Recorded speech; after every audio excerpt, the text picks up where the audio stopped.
ഇന്ത്യയുടെ passport 125th, ഇന്ത്യയുടെ AQI 250, Canada വെറും 6. ഈ നമ്പേഴ്സ് കണ്ടിട്ട് നമ്മൾ ഒരു കൺക്ലൂഷനിലെത്തും, ഇന്ത്യ വളരെ പിന്നോട്ടാണ്.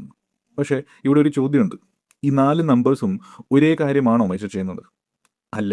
ആദ്യം AQI നോക്കാം. ഇന്ത്യ യൂസ് ചെയ്യുന്നത് AQI, അതിൻ്റെ full form air quality index. ഇത് എയറിൽ എത്ര പൊല്യൂഷൻ ഉണ്ട് എന്ന് മെഷർ ചെയ്യുന്നു. PM2.5, PM10, ozone, nitrogen oxide, carbon monoxide പോലെ പല പൊല്യൂട്ടൻസ് മെഷർ ചെയ്യും.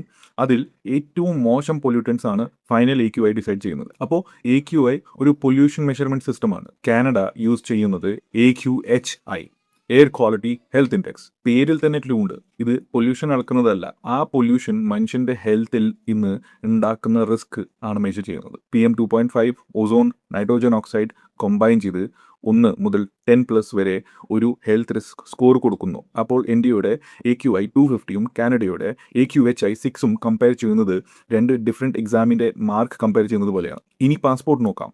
ഹെഡ്ലൈൻ വരും, ഇന്ത്യ പാസ്പോർട്ട് റാങ്ക് 125. പക്ഷേ 125th ആരുടെ ranking? Global passport index travel മാത്രമല്ല നോക്കുന്നത്, travel mobility, investment environment, quality of life, ഇനി 3ഉം വെയിറ്റ് കൊടുത്ത് ഒരു കമ്പോസിറ്റ് റാങ്കിങ് ഉണ്ടാക്കുന്നു. ഹെൻലി പാസ്പോർട്ട് ഇൻഡെക്സ് വേറൊരു ചോദ്യം ചോദിക്കുന്നു, ഈ പാസ്പോർട്ട് വെച്ച് വീസ ഫ്രീ അല്ലെങ്കിൽ വീസ ഓൺ അറൈവൽ ആക്സസ് എത്ര രാജ്യത്തിലേക്ക് ഉണ്ട്?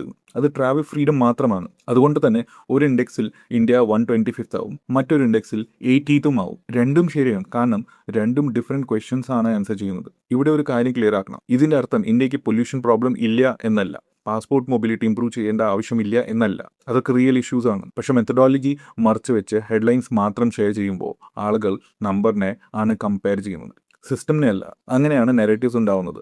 അതുകൊണ്ട് അടുത്ത തവണ ഒരു റാങ്കിങ് കണ്ടാൽ നമ്പറിനേക്കാൾ മുമ്പേ ഒരു ചോദ്യം ചോദിക്കുക, ഇത് എന്താണ് മെഷർ ചെയ്യും? ആ ഒരു ചോദ്യം മതി ഒപ്പീനിയൻ ഉണ്ടാക്കുന്നതിന് മുമ്പേ അണ്ടർസ്റ്റാൻഡിങ് ഉണ്ടാക്കാൻ. Hope you like the video.